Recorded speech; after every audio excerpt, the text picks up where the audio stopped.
Yo, yo, yo, what's up, everybody? Welcome to Stickman Reads. And I got a question. Have your mommy and daddy ever asked you to do something for them and they were counting on you to make sure that you took care of it for them?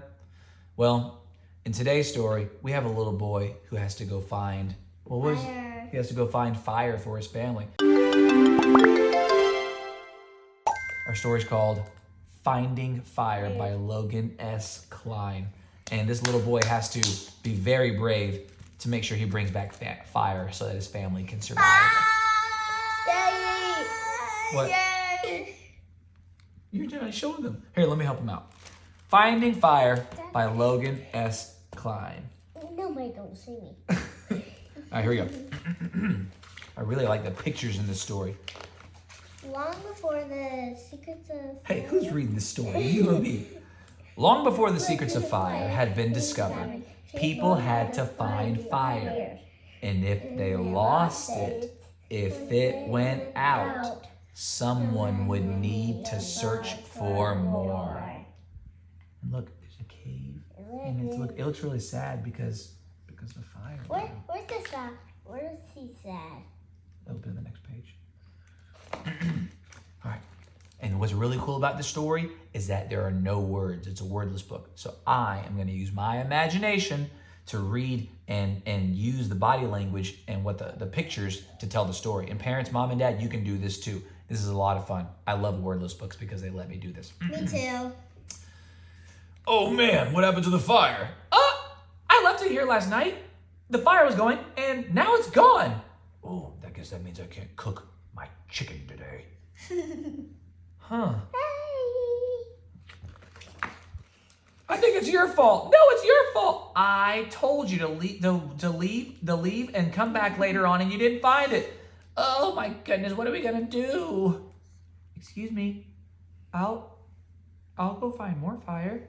You'll find more, but you're just a boy. I'm sorry, I don't think you can do that. I guess maybe you'll be able to help us. Are you sure you want to? Yeah, I'll take care of it. So this boy, we're gonna name him David. David sets out to go find fire, and he's got this really long spear, and he's got his little pack that he's carrying with him, and everybody's saying, "Bye, David, come back soon." So David started walking off, and he went through some hills and valleys until he came to this really high mountaintop, and there was fog and clouds, and he was so high up that he was even where all the goats and the mountain rams were, and it was getting a little chilly. So David began to walk. And as he was walking, he came to a very tall tree. And as he approached the tree, he noticed up ahead were four very ferocious saber-toothed tigers. So David, he didn't want to be in danger. So he quickly thought of how he could climb up the tree. So he gathered some sticks and some thorns, and he put some traps around his tree in case those saber-toothed tigers started coming toward him. They start to come down. That's right. So that night, David was in his tree, and he heard those tigers getting closer and closer, and he could hear them growl. Can you guys give me a good tiger sound? But then they got stuck with all the thorns in their face and their paws because of David's trap. And now they're walking around. Next morning, David woke up, felt great about how last night went and being well protected, and he untied his trap and threw it down, and as he was climbing down, snap! One of the branches broke. He got on the one tree branch. He got on the wrong tree branch, and he snapped, and he said, "Ah!" He landed, thud! Ow! David's foot was broken. Ah! Oh no! Oh, I can barely walk.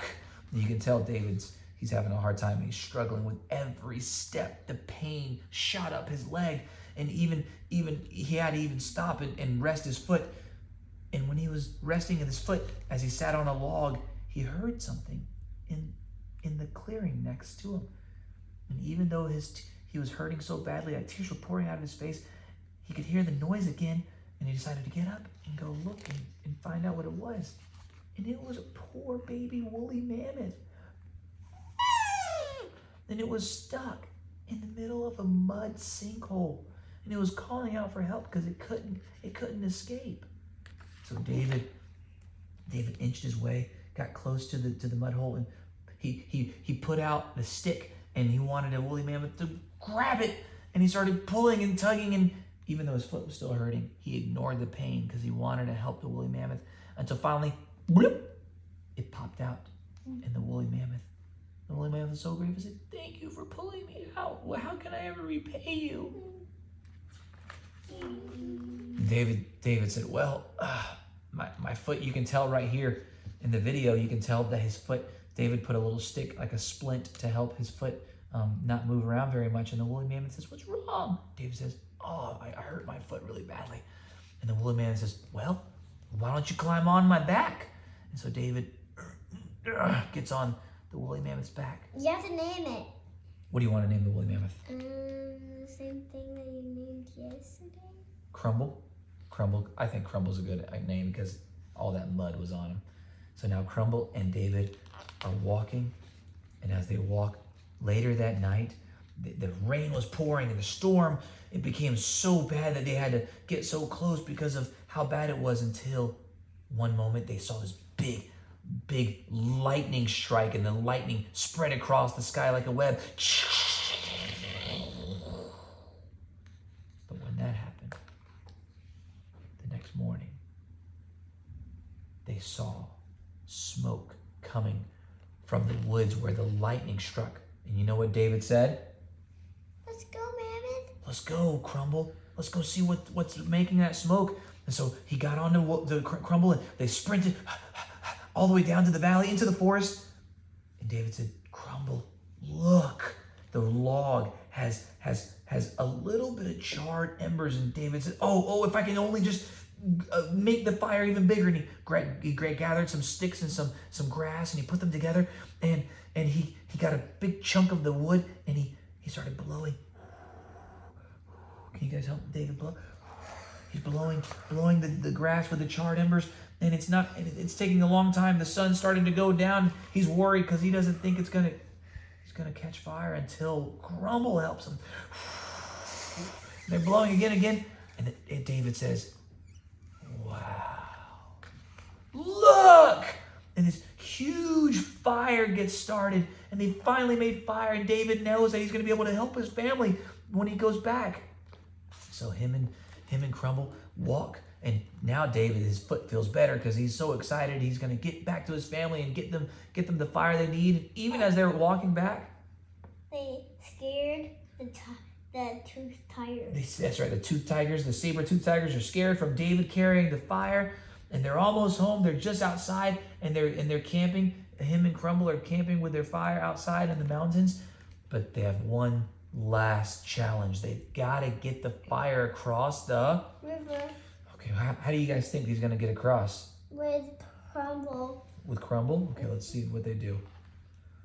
Oh, look at that. They're almost sinking, and Crumble, he's breathing out of his tusk. All right, out of his tusk, out of his Proboscis. Proboscis. High five for you. His proboscis is sticking out of the water, breathing.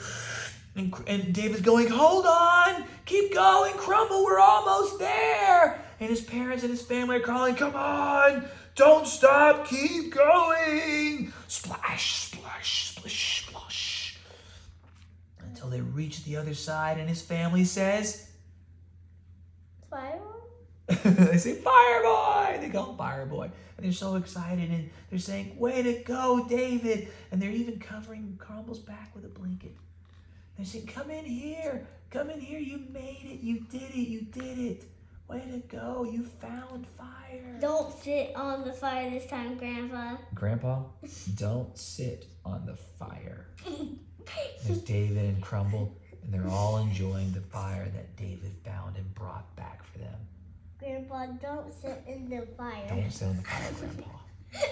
And that is Finding Fire by Logan S. Kline. Hey, can you tell the author, can you say thank you? Thank you! Thank you for making such a great book. We love this story, Finding Fire. And make sure not to look at Booby.